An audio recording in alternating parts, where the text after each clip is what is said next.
Hay una fotografía que los archivos del condado de Miami-Dade conservan desde el 11 de julio de 1979. No es una fotografía famosa. No circuló en portadas. Es una fotografía de procedimiento, tomada por un técnico forense en el interior de una licorería del centro comercial Dadeland, en Miami. En ella se ven dos cuerpos, ropa de verano, sangre en el suelo de linóleo y casquillos. Muchos casquillos. Los investigadores contaron los impactos de bala en las paredes. Perdieron la cuenta pasando de 40. Las armas utilizadas no eran pistolas de mano, eran subfusiles. En un centro comercial de Miami, a plena luz del día. Esa tarde, los detectives del condado que llegaron a la escena usaron por primera vez una expresión para describir lo que estaban viendo. Una expresión que no existía en el vocabulario policial estadounidense hasta ese momento. La llamaron una guerra de cowboys de cocaína. No sabían todavía quién la había ordenado. Tardaron años en saberlo. Y cuando lo supieron, el nombre que encontraron no era el de un capo conocido, no era el de un hombre con conexiones políticas, ni con un ejército visible. Era el nombre de una mujer de 36 años, nacida en la pobreza de Colombia, Griselda Blanco Restrepo. Griselda Blanco nació, según la mayoría de los registros disponibles, en los primeros meses de 1943. El lugar exacto no está claro. Algunos documentos dicen Cartagena, otros, la región de Santa Marta. Es un detalle que parece menor hasta que se entiende lo que significa, que en el mundo donde nació, los registros no siempre importaban. La familia llegó a Medellín cuando ella era niña. Se instalaron en los barrios del margen, los que la ciudad miraba sin ver. Barrios donde el Estado era una abstracción y la violencia era una condición climática, algo que simplemente estaba ahí, como el calor. El documental Cocaine Cowboys 2, producido en 2008, recoge testimonios que describen una infancia marcada por el abandono y la exposición temprana al delito. Su hijo Michael, en entrevistas posteriores, ha confirmado algunos de esos detalles. Hay que ser honestos sobre lo que sabemos y lo que no. Los detalles concretos de su infancia no están respaldados por documentación judicial independiente. Lo que sí está documentado es el resultado. Lo que Medellín, en los años 50, producía, con cierta regularidad, en ciertas circunstancias, era gente entrenada para sobrevivir de cualquier manera posible. Griselda Blanco sobrevivió, y luego fue mucho más allá de eso. En algún punto de los años 60, Griselda Blanco se casó por primera vez. El hombre se llamaba Carlos Trujillo. Trabajaba en el contrabando, la economía paralela que en Colombia de esa época no era una excepción, sino una forma de vida paralela al Estado formal. A través de Trujillo, Blanco entró en contacto con las redes que movían mercancía ilegal entre Colombia y Estados Unidos. La cocaína, en esa época, no era todavía el negocio planetario, que sería una década después. Era un producto más en el catálogo del contrabando. Cara, sí. Lucrativa, sí. Pero todavía, sin la infraestructura industrial que vendría después. Blanco no se quedó en los márgenes de esa red, aprendió cómo funcionaba, y luego empezó a construir la suya propia. Para mediados de los años 60, según documentos del Departamento Antidrogas de los Estados Unidos, revisados posteriormente por periodistas de investigación, Blanco era ya una figura reconocida en los circuitos del contrabando colombiano, no como esposa de alguien, como operadora independiente. Ese es el primer dato que la distingue de casi todos sus contemporáneos en el negocio, la autonomía, en un mundo donde las mujeres eran, en el mejor de los casos, instrumentos o decorado. Blanco era un agente con criterio propio y objetivos propios. En algún momento de esa misma década, conoció a Alberto Bravo, se casó con él, y junto a Bravo, trasladó sus operaciones hacia el norte. Destino, Nueva York. A principios de los años 70, Nueva York era una ciudad en crisis, déficit fiscal, criminalidad en ascenso, barrios enteros en proceso de colapso.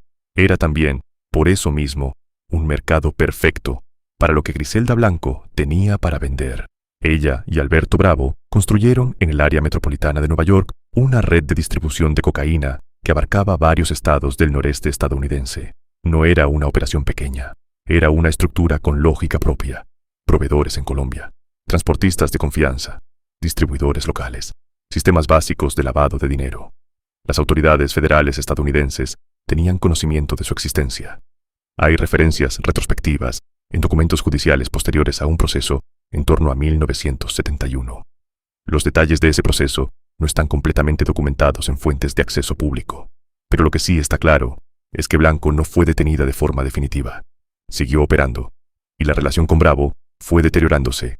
El dinero desaparecía, o eso decía una parte. La otra parte tenía su propia versión. En las organizaciones criminales, las disputas contables no se resuelven en tribunales. En 1975, Alberto Bravo y Griselda Blanco se reunieron en Bogotá. Según múltiples fuentes periodísticas y referencias en documentos judiciales posteriores, la reunión terminó con Bravo muerto de un disparo. Los detalles exactos de lo que ocurrió en esa habitación tienen versiones diferentes según la fuente. Lo que no tiene versiones diferentes es el resultado. Alberto Bravo quedó en Bogotá. Griselda Blanco siguió su camino hacia Miami. Miami en 1975 era una ciudad que no sabía todavía en qué se iba a convertir. Era una ciudad de jubilados, de turismo moderado, de calor y aburrimiento. La infraestructura portuaria era eficiente. Las costas, extensas y difíciles de vigilar. La conexión con Colombia, directa. Y las autoridades locales, todavía sin los recursos ni la experiencia para entender lo que estaba llegando. Griselda Blanco llegó a Miami y vio todo eso. Estableció su base de operaciones en el sur de Florida. Construyó alianzas con redes colombianas que estaban consolidando lo que eventualmente se conocería como el Cartel de Medellín. Pablo Escobar Gaviria era uno de los nombres en ese ecosistema. La naturaleza exacta de la relación entre Blanco y Escobar, más allá de la asociación comercial documentada, no ha podido ser confirmada con precisión por fuentes primarias. Lo que sí está documentado es que sus operaciones estaban conectadas. En los años siguientes, la organización de Blanco creció de una forma que los investigadores del Departamento Antidrogas describirían después como notable por su velocidad y por su brutalidad sistemática. Blanco no solo movía cocaína, administraba territorios, y administrar territorios en ese negocio, en esa época, en esa ciudad, significaba eliminar a quien los disputara. Los asesinatos empezaron a acumularse, no de forma caótica, de forma metódica. 11 de julio de 1979, Miami, mediodía. El centro comercial Dadeland era, en ese momento, uno de los más concurridos del sur de Florida. Familias, compradores, empleados de tienda. El tipo de lugar donde nada debería ocurrir. 2 hombres entraron a una licorería dentro del centro comercial. Llevaban subfusiles. Abrieron fuego sobre 2 personas. Germán Jiménez Paneso, un traficante colombiano, y su guardaespaldas, Juan Carlos Hernández. La persecución posterior por las calles de Miami dejó heridos adicionales. The Miami Herald cubrió la historia al día siguiente. Los archivos judiciales del estado de Florida documentan el caso con detalle.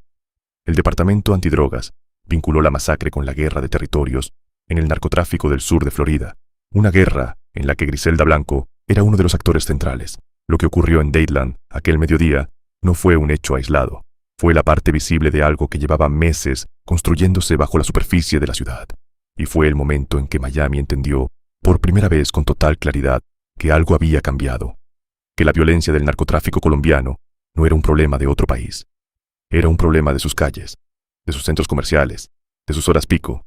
Los investigadores que llegaron a la escena buscaban palabras para describir lo que veían. Las palabras que encontraron fueron cowboys de cocaína. Y el nombre quedó. Lo que siguió a Dadeland no fue una escalada. Ya era una escalada. Dadeland fue simplemente el momento en que la escalada se volvió imposible de ignorar. Entre 1979 y 1984, el condado de Miami-Dade registró tasas de homicidio que no tenían precedente en su historia. Algunos años superaron las 600 muertes anuales. El Departamento de Policía del Condado y el Departamento Antidrogas vincularon directamente una porción significativa de esas muertes a disputas entre organizaciones de narcotráfico. La organización de Griselda Blanco era una de las principales. Durante este periodo, las autoridades estimaron que su red movía decenas de toneladas métricas de cocaína hacia Estados Unidos por año. Las ganancias mensuales, según documentos internos del Departamento Antidrogas, revisados posteriormente por periodistas de investigación, se contaban en decenas de millones de dólares. Blanco operaba desde Miami bajo múltiples identidades y fachadas comerciales. No era visible. Era, para efectos prácticos, invisible. Pero los muertos eran visibles y tenían un patrón. Los investigadores del Departamento Antidrogas y del Buró Federal de Investigaciones lo documentaron en sus reportes. Los asesinatos relacionados con la organización de Blanco tenían una metodología particular. Sicarios que llegaban en motocicleta, disparos precisos, salida rápida, una táctica que, según el trabajo de investigación de Guy Gugliotta y Jeff Lynne, publicado en el libro Reyes de la Cocaína en 1989, Blanco introdujo sistemáticamente en el contexto de Miami. Antes de ella, esa metodología era raramente vista en suelo estadounidense. Décadas después, esa misma táctica se propagó por toda América Latina. Llegó a México, a Centroamérica, a las ciudades del Caribe. Se convirtió en el método estándar de los sicarios de múltiples organizaciones criminales. Empezó en Miami, en la segunda mitad de los años 70, en la organización de una mujer colombiana que vivía bajo nombre falso. Dentro de la organización de Griselda Blanco, había un hombre que los investigadores identificarían como su principal ejecutor.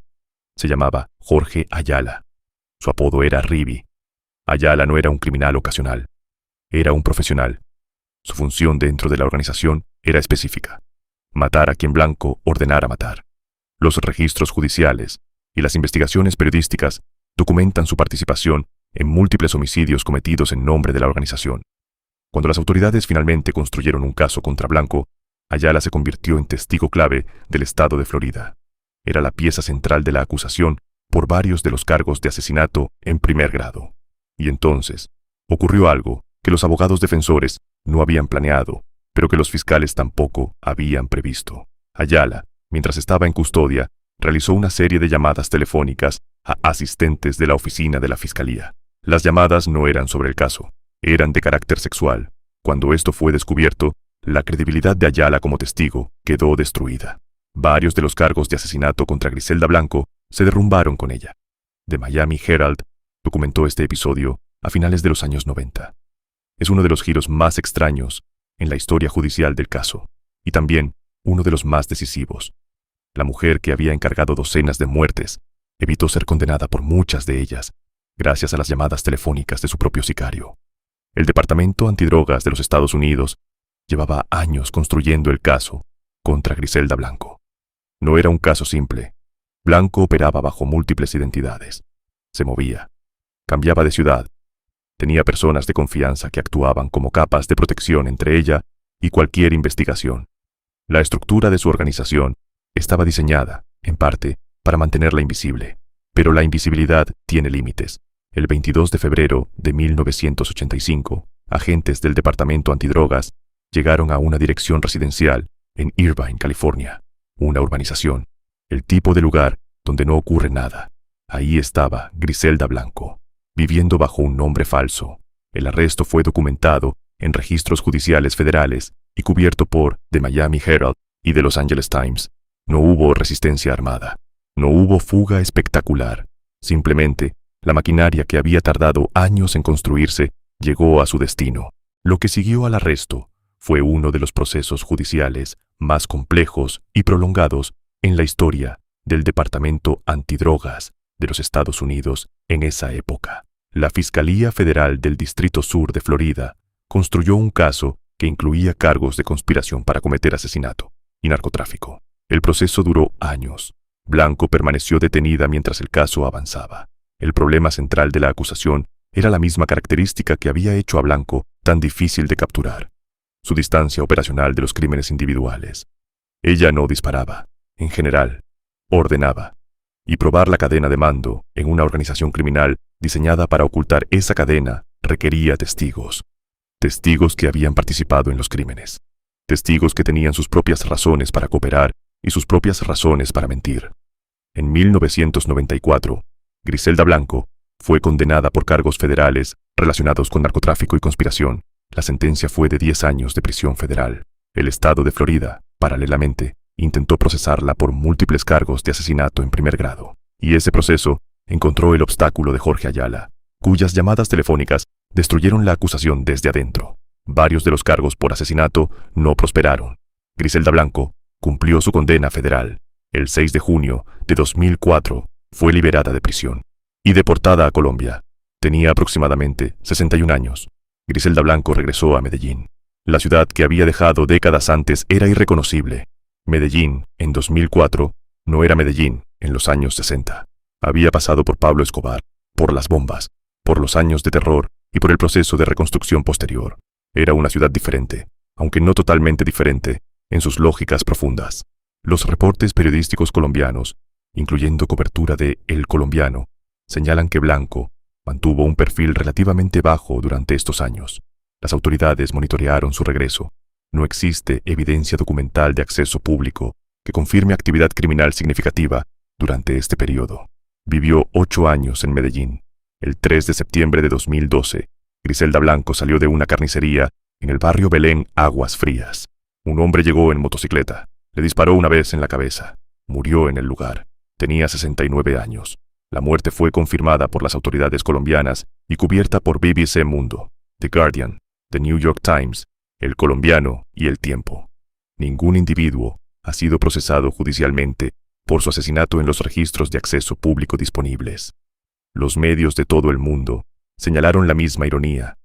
La mujer, que había introducido en Miami el asesinato por sicario en motocicleta, murió exactamente de esa forma, frente a una carnicería, en la ciudad donde todo había comenzado. No hay forma de saber si eso fue deliberado. Pero en el mundo donde Griselda Blanco vivió, los símbolos nunca son accidentales. La ola de violencia que la organización de Griselda Blanco contribuyó a desatar en Miami produjo consecuencias institucionales documentadas. En 1982, la administración del presidente Ronald Reagan creó el Grupo de Trabajo del Sur de Florida, presidido inicialmente por el entonces vicepresidente George Bush. La creación de ese grupo de tarea está documentada en registros del Congreso y en trabajos periodísticos de The Miami Herald y The New York Times. Fue una respuesta directa a la crisis de narcotráfico y violencia en la región. El Departamento Antidrogas desarrolló durante este periodo metodologías más sofisticadas de seguimiento financiero y operacional de organizaciones criminales transnacionales. El caso Blanco se convirtió en material de estudio dentro de los programas de formación de la agencia. Cómo construir un caso complejo contra una figura que opera en múltiples jurisdicciones bajo identidades múltiples. 3 de los hijos de Griselda Blanco siguieron carreras criminales. Osvaldo Trujillo Blanco fue asesinado en Medellín en los años 90. El único hijo que sobrevivió hasta la fecha conocida es Michael, a quien ella nombró Michael Corleone Blanco, por el personaje de la película El Padrino. Michael ha dado entrevistas públicas y ha participado en la narrativa del legado de su madre en medios de comunicación. El documental Cocaine Cowboys, producido en 2006 por Magnolia Pictures y dirigido por Billy Corben, fue uno de los primeros trabajos audiovisuales de amplia distribución en documentar en detalle la figura de Blanco. En 2008, una segunda parte se dedicó exclusivamente a ella. En enero de 2024, Netflix estrenó la miniserie Griselda, protagonizada por Sofía Vergara. La producción generó cobertura internacional masiva y renovó el interés de millones de personas en una historia que había ocurrido 4 décadas antes. Eso también es parte del legado. Una mujer que nunca dio entrevistas, que operó en la sombra durante años, que el sistema judicial tardó décadas en procesar de forma efectiva, se convirtió en material para una miniserie de plataforma global, vista por decenas de millones de personas. La pregunta no es si eso la glorifica. La pregunta más difícil, la que no tiene respuesta cómoda, es esta. ¿Qué dice de los sistemas, de las instituciones, de las ciudades y de los países que permitieron que alguien como Griselda Blanco construyera lo que construyó durante tanto tiempo sin ser detenida? Esa pregunta no tiene un solo culpable. Tiene muchos, y la mayoría de ellos nunca fue procesada por nada. Volvamos a esa fotografía del 11 de julio de 1979. 2 cuerpos en el suelo de linóleo de una licorería en Miami. Más de 40 impactos de bala en las paredes. Casquillos de subfusil en el piso. Los investigadores que llegaron a la escena no sabían, todavía, que lo que estaban mirando era el principio visible de algo que llevaría años en desplegarse. No sabían el nombre de quien lo había ordenado. No sabían que tardarían 6 años en arrestarla, otros 9 en condenarla, y que cuando finalmente saliera de prisión, nadie en Colombia la tocaría durante 8 años más. No sabían que moriría de la misma manera que sus víctimas. Tampoco sabían que décadas después, el mundo la convertiría en personaje de ficción. Lo que sí sabían es que algo había cambiado en Miami ese día. Que la ciudad que conocían no era la misma ciudad que iba a existir al día siguiente. Tenían razón. Y el nombre detrás de ese cambio era uno que ninguno de ellos habría esperado encontrar. Griselda Blanco Restrepo, nacida en la pobreza de Colombia, muerta de un balazo frente a una carnicería en Medellín. Y en el medio, todo lo demás.